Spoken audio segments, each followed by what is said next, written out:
Hello guys, welcome back to Gyanshala.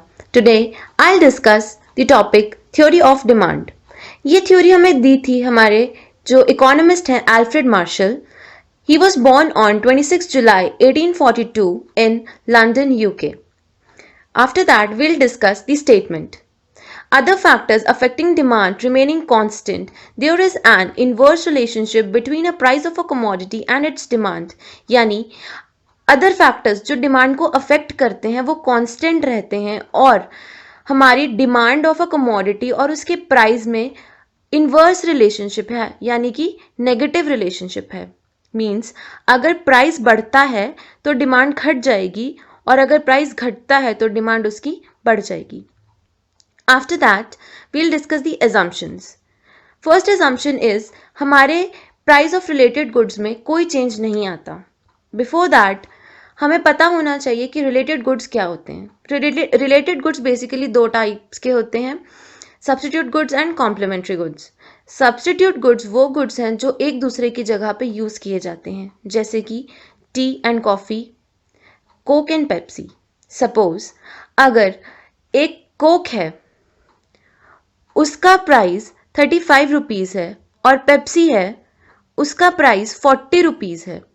अगर Coke का price 35 से 45 हो जाता है और पेप्सी का 40 ही रहता है तो डिमांड जो है पेप्सी की वो इंक्रीज हो जाएगी और कोक की डिक्रीज हो जाएगी क्योंकि उसका प्राइस बढ़ गया है. After that complementary goods. Complementary goods वो गुड्स हैं जो जॉइंटली डिमांडेड हैं हमारी एक सिंगल वांट को सेटिस्फाई करने के लिए, जैसे कि कार एंड पेट्रोल. अगर पेट्रोल का प्राइस बढ़ जाता है या घट जाता है तो उससे कार की डिमांड पे कोई फर्क नहीं पड़ेगा. सेकेंड अजम्पशन इज हमारा जो इनकम है, किसी कंज्यूमर की जो इनकम है उसमें कोई चेंज नहीं आता. उसकी इनकम बढ़े या घटे उससे हमारी डिमांड पे असर नहीं पड़ता. Third, no change in the taste and preference. यानी कि जो कंज्यूमर है उसके टेस्ट और प्रेफरेंस से कोई चेंज नहीं आता हमारी डिमांड पे. टेस्ट किसी चीज़ का स्विच कर जाए कोई कंज्यूमर किसी दूसरे प्रोडक्ट पे तो उससे दूसरे की डिमांड पे अफेक्ट नहीं होगा. Fourth, no change in the future expected prices. अगर फ्यूचर में प्राइजेस इंक्रीज या डिक्रीज हो जाएं तो हमारी डिमांड पे उसका कोई असर नहीं होता. देन डिस्ट्रीब्यूशन ऑफ इनकम पे कोई चेंज नहीं होता कि अगर इनकम ज़्यादा डिस्ट्रीब्यूट हो या कम डिस्ट्रीब्यूट हो उससे हमारी डिमांड पे कोई अफेक्ट नहीं होगा.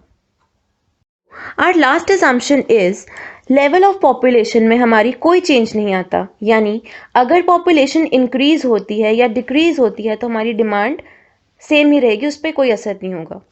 And the last topic is explanation of the law.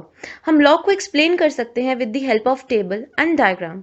Table हमने यहाँ पे लिया है प्राइस 1 2 3 4 5 एंड क्वांटिटी ली है 5 4 3 2 1.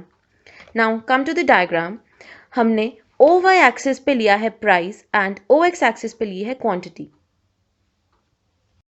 जब हमारा प्राइस 1 होगा तो हमारी क्वांटिटी होगी 5. प्राइस 1 तो क्वांटिटी 5. जब प्राइस 2 होगा तो क्वांटिटी होगी 4. जब प्राइस 3 होगा तो क्वांटिटी भी 3 होगी. जब प्राइस 4 होगा तो क्वांटिटी 2 होगी और जब प्राइस 5 होगा तो क्वांटिटी 1 होगी. अब हमारा जो डिमांड कर्व है वो डाउनवर्ड स्लोपिंग डिमांड कर्व है जो शो करता है नेगेटिव और इन्वर्स रिलेशनशिप प्राइस और डिमांड के बीच में. Here is the end of the topic. Thank you so much.